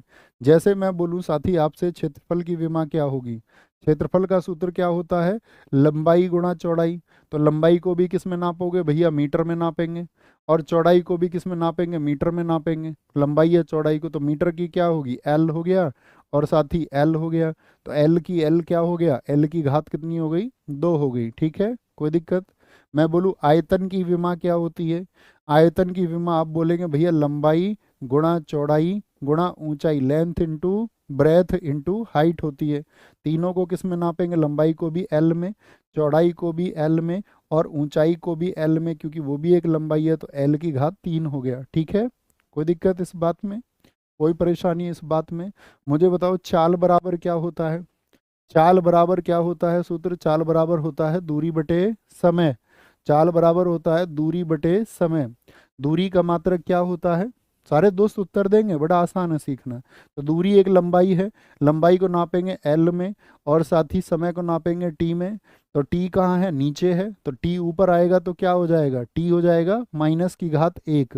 भाई प्लस की 1 थी ना, टी अकेला था ऊपर, ऊपर आएगा तो टी 1 माइनस का हो जाएगा। मैं पूछूं आपसे दोस्त, त्वरण का मात्रक क्या होगा, ये 5-7 याद कर लिए तो सब आसान है। त्वरण का होता है वेग परिवर्तन की दर, अर्थात चाल के जैसा ही हो गया। तो वेग क्या होता है आपका, जो चाल है वेग परिवर्तन की दर बटे समय होता है, यानी टी हो जाएगा। तो ये क्या हो जाएगा आपका, एल टी की पावर -2 हो जाएगा, एल टी की पावर -2 हो जाएगा। अब आसान है, ये 4-5 याद रखिए। अब मैं आपसे पूछता हूँ बल का सूत्र क्या होता है, बल का सूत्र क्या होता है, m×a। फोर्स क्या होता है, बल बराबर होता है m×a। तो मास क्या है ये आपका, m×a। तो m को किस में नापेंगे साथी, आपका द्रव्यमान है तो m में ही नापेंगे भैया। और a का मात्रक, a क्या होता है आपका, त्वरण, एक्सेलरेशन होता है, एक्सेलरेशन होता है। तो ये क्या हो गया आपका, एल टी की पावर -2 हो गया। तो क्या बन जाएगा, ml t की पावर -2, बल की याद कर लीजिए। बल क्या हो गया, mlt की पावर -2। अब क्वेश्चन आएगा आवेग का, जो हमसे पूछा गया है। आवेग दरअसल में क्या होता है, जब किसी बड़े बल को बड़े निम्न सूक्ष्म समय के लिए लगाया जाता है, तो ये क्या होता है, बल गुणा समय होता है, बल गुणा समय होता है। अब बल क्या है, एफ है, एफ की विमा यहाँ से रख लीजिए, और समय की विमा क्या होगी, टी होगी। तो एफ की विमा क्या हो गई आपका, mlt की पावर -2, और साथ ही साथ में टी हो गया। तो टी -2 और +1 कितना हो जाएगा, -1 हो जाएगा, यानी ऑप्शन डी होगा, गलती नहीं करनी। ये 5-6 विमाएं पूछी जाती हैं आपसे, तो यही पूछे जाएंगे, इसके अलावा नहीं। याद करके रखिए 5-6 विमाओं को। निम्नलिखित में से कौन सी व्याधि आनुवांशिक हेरिडेटरी है, जो एक साथी, अगर हम बात करें, एक पीढ़ी से दूसरी पीढ़ी में जाती रहती है, तो कौन सी होगी, हीमोफीलिया, जी भैया, जिसमें रक्त का थक्का नहीं बनता। क्या होता है इसमें, रक्त का थक्का नहीं बनता, यानी विटामिन के काम नहीं करता है, रक्त का थक्का न बनना। अन्य कौन कौन सी हैं, क्या आप बता सकते हैं, बीमारियां जो एक वर्ग से दूसरे वर्ग में जाती हैं। एक होती है साथी आपका वर्णांधता, कलर ब्लाइंडनेस जो होती है आपका, वर्णांधता हो गई आपका। थैलासीमिया रोग होता है, थैलासीमिया रोग होता है। डायबिटीज़ भी कई बार होता है आपका, डायबिटीज़ भी कई बार होता है। जितने भी डाउन सिंड्रोम्स होते हैं, डाउन सिंड्रोम्स की अंगों का विकास नहीं हो पा रहा, जैसे साथी पार्किंसंस होता है आपका, क्या होता है, पार्किंसंस होता है। तो ये कैसी बीमारियां हैं सब, तो आप कहेंगे ये सब भैया हेरिडेटरी हैं, यानी एक वर्ग से दूसरे वर्ग पे ये जाती हैं। MRI, जीव विज्ञान में एक साथी मशीन आती है, आप भी देखते होंगे कि वो MRI कराने गए हैं। तो MRI जो होता है साथी, बॉडी को आपका मतलब आपका डायग्नोसिस करने के लिए कि भाई कहाँ पर क्या गड़बड़ी है। तो मैग्नेटिक रिकॉर्ड ऑफ इंटेंसाइंस, या मैग्नेटिक रिकॉर्डिंग ऑफ इन्वेस्टिगेशंस, या मैग्नेटिक रेजोनेंस इमेजिंग होता है। क्या बोलेंगे, मैग्नेटिक रेजोनेंस इमेजिंग होता है। ऐसे ही दो बड़े यंत्र और पूछे जाते हैं, एक तो ईसीजी। ईसीजी किसका अध्ययन करने के लिए होता है, ईसीजी बोलेंगे, इसको बोलते हैं इलेक्ट्रोकार्डियोग्राफ होता है आपका, इलेक्ट्रोकार्डियोग्राफ ये होता है, या कई बार इलेक्ट्रोकार्डियोग्राम भी इसको बोलते हैं। ये किसके लिए है, हृदय के जांच के लिए होता है। एक होता है ईईसी, क्या बोलेंगे, क्या बोलेंगे, ईईजी, सॉरी, ईसीजी हो गया, ये ईईजी होगा। इसको बोलते हैं इलेक्ट्रो इंसेलोग्राफ, क्या बोलते हैं, इलेक्ट्रो इंसेलोग्राफ इसको हम कहते हैं। यानी कि आपका ये किसके लिए होता है, ये मस्तिष्क के लिए होता है। किसके लिए होता है, मस्तिष्क के लिए होता है, उसकी जांच के लिए होता है। ईईजी दिमाग कैसा है कैसा नहीं है उसके बारे में बताता है। निम्नलिखित में से कौन महात्मा गांधी राष्ट्रीय ग्रामीण गारंटी अधिनियम, जिसको मनरेगा आप कहते हैं, मनरेगा के अंतर्गत लाभ प्राप्त करने का पात्र है, जो मनरेगा के अंतर्गत लाभ प्राप्त करेगा, बताएंगे कौन सा होगा।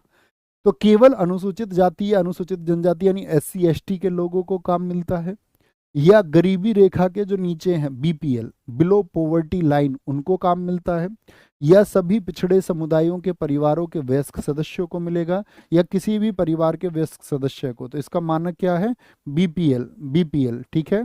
और मुझे बताओ मनरेगा के लिए एक्ट कब आया था भैया, क्या बताया था मैंने आपको, मनरेगा के बारे में बताया था 2005। और कब शुरू हुआ था ये, 2 फरवरी 2006 से शुरू हुआ था, 2 फरवरी 2006 से इसकी स्टार्टिंग हुई थी।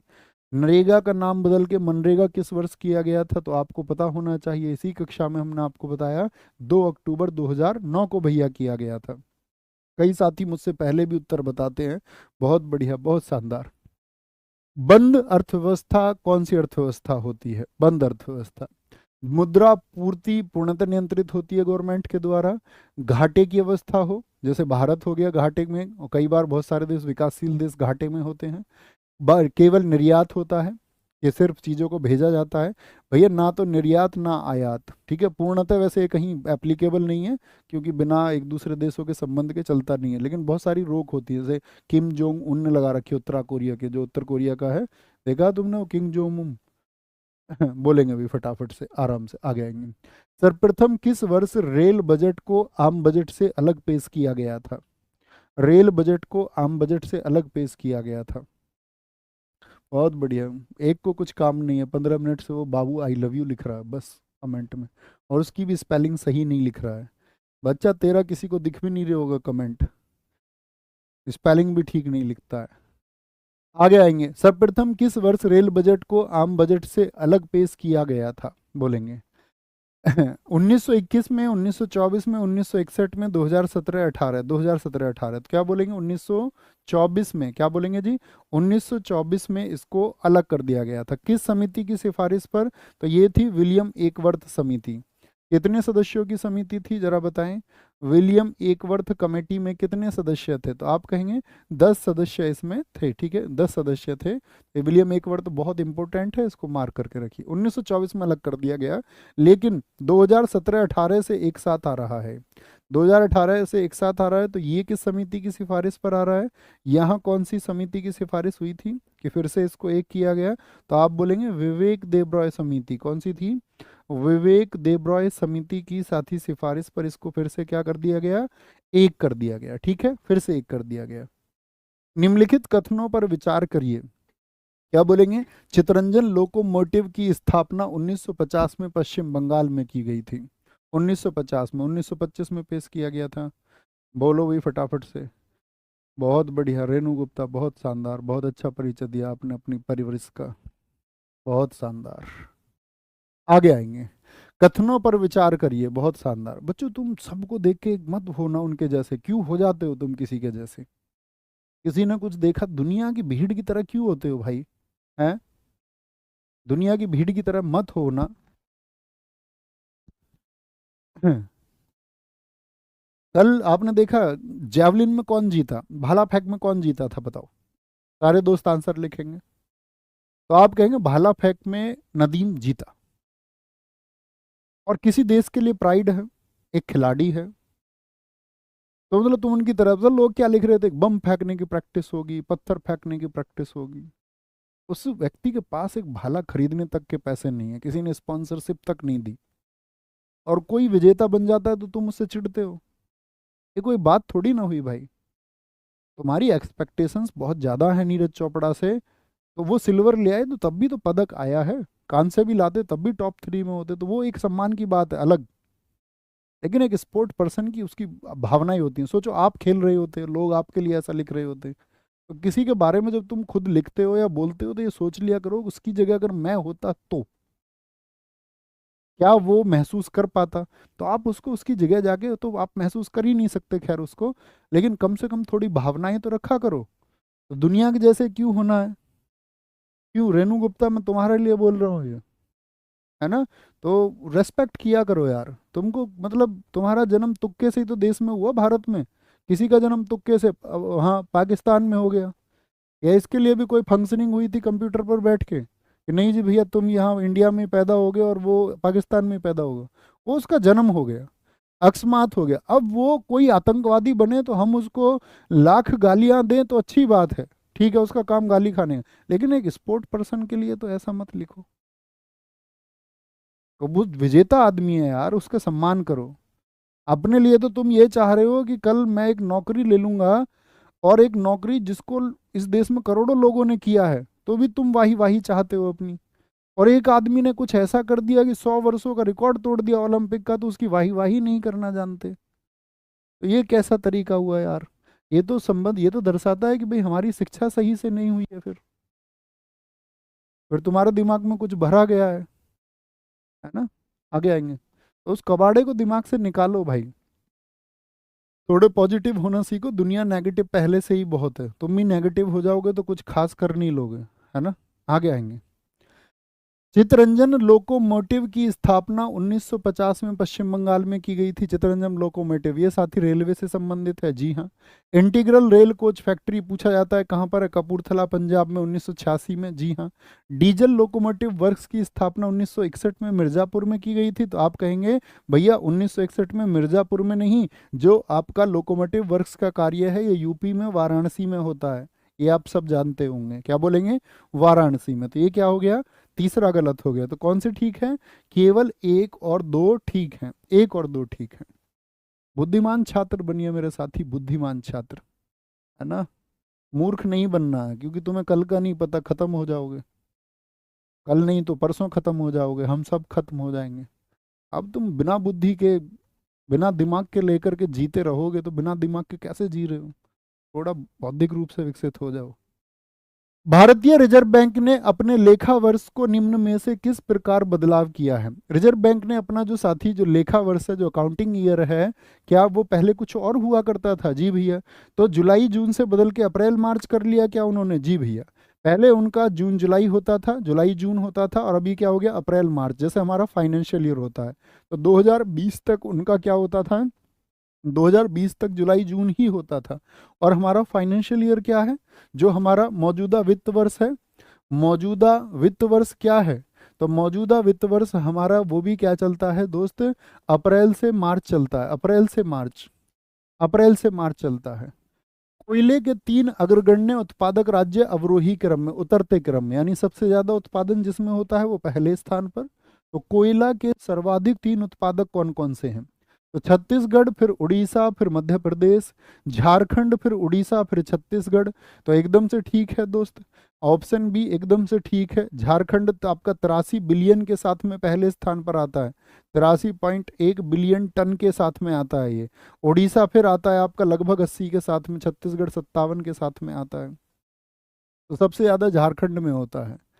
कथक 3 अलग अलग रूपों में पाया जाता है। कथक मुझे बताइए कहाँ का शास्त्रीय नृत्य है? मैंने आपको शुरुआत में बताया था कि भारत में शास्त्रीय नृत्यों की संख्या 8 है। थम्स अप करके बताएं जी भैया, हम उनके बारे में जानते हैं जो आपने बताया था। तो जो कथक उत्तर प्रदेश का है और उत्तर भारत का एकमात्र ही शास्त्रीय नृत्य है, तो उसके बारे में पूछ रहा है कि वो घरानों में कहा जाता है जिनका नाम उन शहरों के नाम पर रखा गया है, जिसमें यूपी के घराने हैं, तो इसलिए महत्वपूर्ण है। कथक नृत्य की परंपरा हुई थी, उन 3 शहरों के नाम बताइए। तो वो 3 शहर कौन कौन से हैं? जयपुर है, बनारस है, लखनऊ है। घराने का मतलब होता है जहां से म्यूजिक शुरू हुआ है। या आपका प्रयागराज है, तिरुवनंतपुरम है, सूरत है, अयोध्या, प्रयागराज, जयपुर, बनारस, अयोध्या, लखनऊ। तो क्या होंगे आपके? जयपुर, बनारस और लखनऊ है। जयपुर जो साथी भानुजी महाराज ने शुरू किया था। किसने? भानुजी महाराज। भानुजी महाराज जो आप लोगों की कक्षा कराते हैं। बनारस घराने को जो शुरू किया था वो जानकी प्रसाद ने किया था। क्या बोलेंगे? जानकी प्रसाद ने। लेकिन रोज भानुजी नहीं कराते हैं, कभी कभी साथी आपका जानकी जी भी आ जाते हैं आपकी कक्षा कराने। ईश्वरी प्रसाद, क्या बोलेंगे? ईश्वरी प्रसाद, ईश्वरी प्रसाद ने। लेकिन ये बहुत शरारती है, शरारती ऐसे क्लास शुरू करके तुम्हारी फिर यहाँ से भाग जाता है, गायब हो जाता है। क्या बोलेंगे? ईश्वरी प्रसाद। ईश्वरी प्रसाद वो क्या बोलेंगे? वो लखनऊ से बनारस घराने के जानकी प्रसाद हैं। यूके, यूएसए, जर्मनी और जापान के अलावा G7 में शामिल देश कौन कौन से हैं? G7 जिनको साथी इस दुनिया की सबसे मजबूत अर्थव्यवस्थाओं में माना जाता है, जिनको विकसित देश माना जाता है, तो क्या बोलते हैं उनको? Germany, Japan, Canada, America, Britain, France, Italy, रूस कहते हैं। जज कैब में बैठ के FIR करने गया। रूस को तो इन्होंने क्रीमिया क्षेत्र पर कब्जा किया तो बाहर कर दिया। अब कितने बच गए? 7 बच गए। तो जर्मनी लिखा हुआ, जापान लिखा हुआ है, यूके यानी कि आपका ब्रिटेन लिखा हुआ है, और साथ ही आपका अमेरिका लिखा हुआ है। कौन कौन नहीं लिखे हुए? कनाडा नहीं लिखा हुआ, फ्रांस और इटली। कनाडा, फ्रांस और इटली नहीं लिखे हुए हैं। तो ऑप्शन डी, कनाडा, फ्रांस और इटली। याद रख लेना, पहले ये G6 था और 1975 में बना था, 1975 में बना था, ठीक है। फिर इसमें क्रमशः जोड़ा गया, फिर रूस को बाहर कर दिया गया। इसका जो 2023 का साथी, 2023 में जो इनकी 49वीं बैठक हुई वो इम्पोर्टेंट है। 2023 में इनकी 49वीं बैठक हुई थी कहाँ पर? जापान में। अगर मैं बोलूँ 2024 में हुई इनकी कौन सी 50वीं बैठक, वो कहाँ पर? G7 की 50वीं बैठक आपका, तो आप कहेंगे इटली में। कहाँ पर जी? इटली में। ये भी महत्वपूर्ण है, ठीक है। क्या भारत G7 का सदस्य है, हाँ या ना? भारत अगर मैं बात करूं G20 का सदस्य है, जी भैया। भारत G77 का सदस्य है, जी भैया। भारत G4 का सदस्य है, जी भैया। पूछा जाता भारत किस, जी मतलब होता ग्रुप ऑफ 20, ग्रुप ऑफ जो 21 हो गया अब, जो 21 हो गया अब, है ना। तो ऐसे पूछा जाता है इन सब से। तो भारत बाकी सबका लेकिन G7 का नहीं है, ये भी बात याद रख लेनी है, ठीक है। आगे आएंगे। विश्व की सबसे ऊंची चोटी कौन सी है? कंचनजंगा, माउंट एवरेस्ट, सब जानते हैं। कौन सी है सबसे ऊंची चोटी भैया? वो माउंट एवरेस्ट है, माउंट एवरेस्ट। अगर माउंट एवरेस्ट की बात करें तो ये कौन से महाद्वीप में स्थित है? तो आप कहेंगे भैया एशिया की सबसे ऊंची चोटी है। तो महाद्वीपों की चोटी आपको पता होनी चाहिए। मुझे बताओ जो दक्षिण अमेरिका की सबसे ऊंची चोटी कौन सी है? ये तो कहाँ की हो गई साथी, आपका एशिया की सबसे ऊंची हो गई। दक्षिण अमेरिका, जो साउथ अमेरिका, 7 महाद्वीप है ना, तो जो दक्षिण अमेरिका की सबसे ऊंची चोटी है वो कौन सी है, आपका अकांकागुआ है। कौन सी है, माउंट अकांकागुआ है, आपको ये पता होना चाहिए, ठीक है, दक्षिण अमेरिका की। उत्तर अमेरिका की सबसे ऊंची चोटी कौन सी है, उत्तर अमेरिका की सबसे ऊंची चोटी है दनाली, जिसको डेनाली भी कहते हैं, दनाली। मैं आपसे पूछूं दोस्त, किसकी, अफ्रीका की सबसे ऊंची चोटी कौन सी है, तो अफ्रीका का सबसे ऊंचा क्या बोलेंगे भैया, वो है आपका माउंट किलीमंजारो। क्या है, माउंट किलीमंजारो है। जो ये 6 बता देगा वो सबसे बेहतरीन छात्र है। यूरोप की सबसे ऊंची चोटी कौन सी है, यूरोप की माउंट एल्ब्रूस है जी। कौन सी है, माउंट एल्ब्रूस है। क्या बोलेंगे, माउंट एल्ब्रूस है आपका। ऑस्ट्रेलिया की सबसे ऊंची चोटी कौन सी है, ऑस्ट्रेलिया महाद्वीप, ओसेनिया बोलते हैं, कोजियस्को है। कौन सी है, कोजियस्को है। क्या बोलेंगे, कोजियस्को है। और मैं आपसे पूछूं, अंटार्कटिका की सबसे ऊंची चोटी कौन सी है, अंटार्कटिका की सबसे ऊंची चोटी वो है माउंट विंसन। कौन सी है, माउंट विंसन है आपका, माउंट विंसन है, ये आपको पता होना चाहिए, ठीक है, माउंट विंसन है। ओके, आगे आते हैं। निम्नलिखित में से कौन सी पुस्तक है जो सुधा मूर्ति द्वारा लिखी गई है, द इंटरप्रेटर ऑफ मेलोडीज। इनमें से एक नाम किताब पूछी जाएगी आपसे, तीनों तीनों किताबें झुम्पा लाहिड़ी की हैं, झुम्पा लाहिड़ी की किताबें हैं, याद रखना इनको, झुम्पा लाहिड़ी की। महाश्वेता किसकी है, ये सुधा मूर्ति की है। सुधा मूर्ति किसकी सास, में तुम्हें बताता था, अपने छात्र अगर एसएससी के इसमें मौजूद हों तो क्या कहेंगे, एसएससी की जीके तो भैया ऐसा उंगलियों पर है हमारे। महाश्वेता 3,000 हटा के आपका बोलेंगे डॉलर बहू किसकी, सुधा मूर्ति किसकी बहू, बहू ने किसकी, सॉरी किसकी सास है, ऋषि सुनक की। बहू तो किसकी है, वो साथी इन्फोसिस वाले की।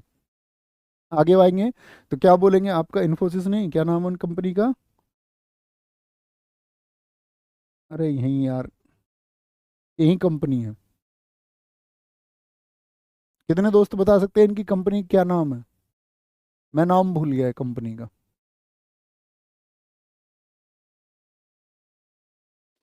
अब बताएंगे कुछ लोग। ऐसे ही साथी एक नाम आता है आपका अरुंधति रॉय का, बड़ी पूछी जाती है, अरुंधति रॉय। क्या बोलेंगे, अरुंधति रॉय, इन्फोसिस ही है ना। अरुंधति रॉय आपका the God of small things. क्या बोलेंगे, the God of small things, the God of small things, छोटी चीजों का देवता। ये किताब बहुत महत्वपूर्ण है, इसको लिख के रखिए। क्या बोलेंगे, the God of small things होगा, बहुत बढ़िया। नारायण मूर्ति, अब बताया एक दोस्त ने हमारे ने, नारायण मूर्ति नाम उनके हस्बैंड का, एकदम ठीक है। आगे आएंगे, दूरबीन टेलीस्कोप का आविष्कार सबसे पहले किसने किया था, बोलेंगे भाई फटाफट से। बहुत बढ़िया, ऊपर दिखाएं क्या लिखा हमारे साथी ने, ऊपर ऊपर ऊपर, हाँ राज्यसभा में नॉमिनेट हो गई है, नीचे दिखाएंगे। 20 का भैया मैंडलीफ होगा, उसमें हमने गलत लिख दिया है भैया। 8 महीने से पढ़ रहा हूँ, पेपर जितना नज़दीक आ रहा है उतना डर लग रहा है। नहीं भाई, वीर लोग डरते नहीं हैं, डरपोक डरते हैं। अब ये पहले खुद से बोलो कि मैं डरपोक हूँ या वीर हूँ। किसमें था क्वेश्चन हमारा, बताना, मैंडलीफ वाला क्या हमने गलत मार्क कर दिया था क्या, मैंडलीफ वो आवर्त सारणी का प्रश्न था क्या, मैंने उसको ठीक से नहीं पढ़ा था। एक बार बोलेंगे सारे दोस्त, कौन सा क्वेश्चन था हमारा, साइंस का था ना, देख लेता हूँ बस, मुझे कुछ सेकंड देंगे। अ, ये था ना आपका 20 का मैंडलीफ। अब आधुनिक आवर्त नियम है मेरे भाई, आधुनिक है। मैंडलीफ ने पुरानी वाली दी है, बुद्धू। मैं तुम्हारी चीज़ों को इतना सीरियस लेता हूँ, इतना उसको मैं देख लेता हूँ हमेशा, कहीं कुछ गलती हुई तो नहीं है, हो जाती है क्योंकि I am not a robot. लेकिन तुम कुछ भी लिखते हो, ऐसे तो मत लिखा करो यार। आगे आओ, दूरबीन टेलीस्कोप का आविष्कार सबसे पहले किसने किया था, हेंस लिपरसे ने किया था। किसने, हेंस लिपरसे ने। कोपरनिकस, इसने सौरमंडल की व्याख्या की। क्या बोलेंगे, सौरमंडल की व्याख्या की, ठीक है, सौरमंडल। तो हेंस लिपरसे क्या बोलेंगे भैया, यही है 1608 में। दूरबीन का निर्माण किसने किया, ये गैलीलियो है। दूरबीन का निर्माण पूछे आपसे या प्रयोग पूछे, प्रयोग, ठीक है, जिसने उसका अच्छे से निर्माण किया और प्रयोग किया, जिसने बताया कि भैया धरती जो है ना जैसे तुम सोचते हो धरती के बारे में कि वो सेंटर है पूरे का, तो वो सेंटर नहीं है, लोगों ने उसको पकड़ लिया गैलीलियो को। तुझे नेता बनाएंगे, आजा। हमारे ये जो किताबों में लिखा हुआ है, इनमें शास्त्रों में, अंग्रेजों ने उससे पूछा ये झूठ बोल रहे हैं ये सब। उसने बोला भाई साहब गर्दन तो छोड़ो, जब मुझे पता चला तभी तो बता रहा हूँ, दूरबीन से देखा मैंने। अच्छा दूरबीन से देखा तूने, इसको पकड़ लो, फिर गर्दन पकड़ ली उसकी, बोले ज्यादा बोल रहा, जो लिखा हुआ है उसको मान। फिर उसने बताया भैया नहीं ऐसा नहीं, पहले बड़ी मुश्किलें होती थी, वैज्ञानिकों के साथ सब समाज उनके खिलाफ होता था वैज्ञानिकों के। तुम समझ रहे हो वैज्ञानिकों का जीवन आसान होगा, उनको अपनी जान बचानी पड़ती थी कुछ भी कहने से पहले।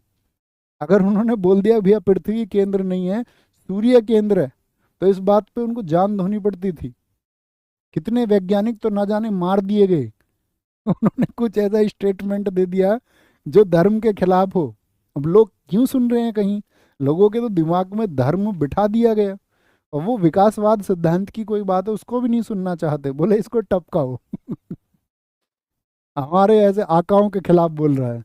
निम्नलिखित में से किस शहर को ब्लू सिटी के नाम से जाना जाता है? ब्लू सिटी के नाम से जयपुर है, जयपुर तो भैया पिंक सिटी है, जयपुर तो पिंक सिटी है। इंदौर को क्या बोलते हैं? सबसे क्लीन सिटी बोलते हैं, इसको क्लीन सिटी कहा जाता है। जोधपुर को बोलते हैं, जी भैया जोधपुर को बोलेंगे आपका ब्लू सिटी, ठीक है ब्लू सिटी। रेड सिटी कौन है? रेड सिटी कही जाती है आपका बीकानेर, क्या बोलेंगे? बीकानेर।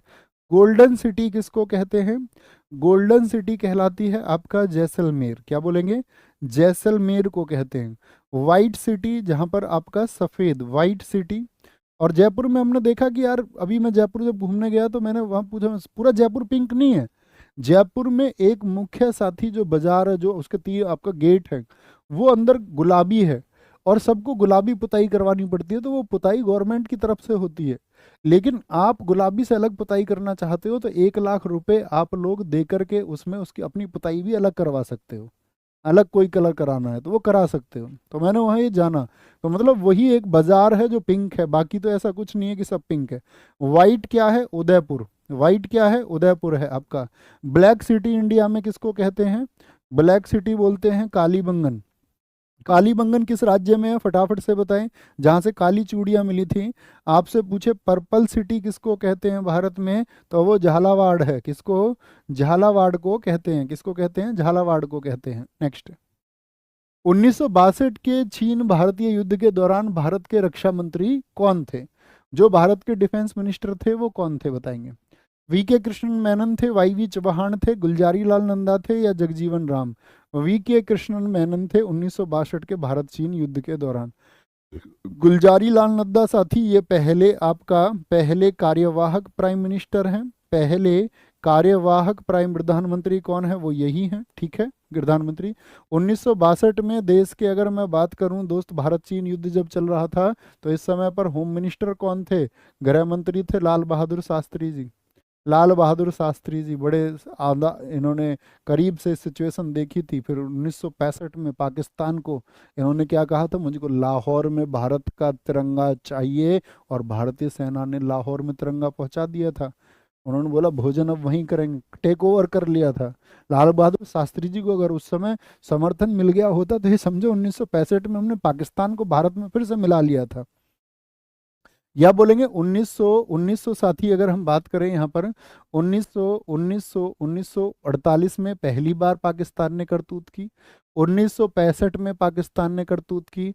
1971 में पाकिस्तान ने करतूत की, जब ये बांग्लादेश बना, ठीक है। और 1999 में पाकिस्तान ने करतूत की। तो यहाँ पर नेहरू जी थे। यहाँ पर आपका साथी कौन हो गए? 1965 में यहाँ पर लाल बहादुर शास्त्री जी पीएम थे। लाल बहादुर शास्त्री जी कौन थे? ये भारत के प्राइम मिनिस्टर थे। 1971 में कौन थी? इंदिरा जी थी। कौन थी? इंदिरा गांधी जी थी। इंदिरा गांधी जी थी। और 1999 में साथी आपका 1999 में कौन थे? 1999 में क्या बोलेंगे आप? 1999 में थे अटल बिहारी वाजपेयी जी। कौन? अटल बिहारी वाजपेयी जी थे। अटल बिहारी वाजपेयी जी थे, ये आपको पता होना चाहिए, अटल बिहारी वाजपेयी जी।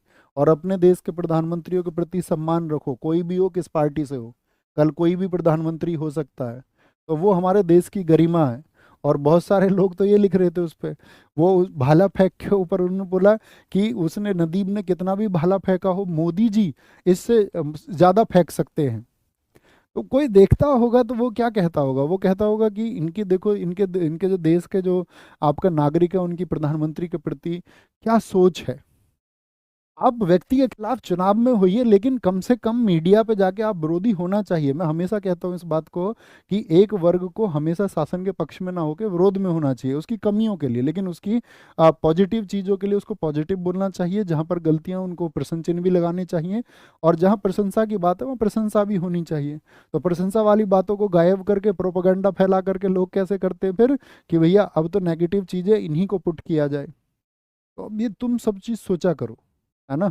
हालांकि पूरा देश इस बात को नहीं सुन रहा, लेकिन मैं ये कहता हूँ कि तुम इन चीज़ों को सोचा करो कि इन चीज़ों का प्रभाव पड़ता है ना। वो आपकी बात है कि आपका मुद्दे, जिस मुद्दे पर आप सोचते हैं कि आपको ठीक कोई लग सकता है, नहीं लग सकता है, वो आपकी निजी चॉइस है। उस पर कोई थोपे, मैं बोलूँ नहीं ये बढ़िया और वो गलत, इसलिए ठीक और इसलिए गलत, तो वो गलत हो जाए, वो आपकी अपनी चॉइस है। अटल बिहारी वाजपेयी जी, ठीक है साथी, कोई दिक्कत। तो यहाँ पर हमने इन चारों में इनको हराया नहीं, पाकिस्तान को हराया। 1962 में हमने चीन से युद्ध लड़ा। ये 5 युद्धों की तारीख आपको पता होनी चाहिए, ठीक है। आगे आएंगे नेक्स्ट। अगले प्रश्न पर आए दोस्त। भारतीय पुलिस में उच्चतम पद कौन सा होता है? पुलिस अधीक्षक होता है, पुलिस उपमहानिरीक्षक होता है, या इंस्पेक्टर जनरल ऑफ पुलिस होता है, आईजीपी, या पुलिस महानिदेशक होता है? तो आप बोलेंगे भैया डीजीपी होता है। रैंक कहाँ से शुरू होती है? तो रैंक शुरू होती है भैया कांस्टेबल से। कांस्टेबल के बाद में कहाँ पर जाते हैं? फिर हेड कांस्टेबल होता है। क्या होता है?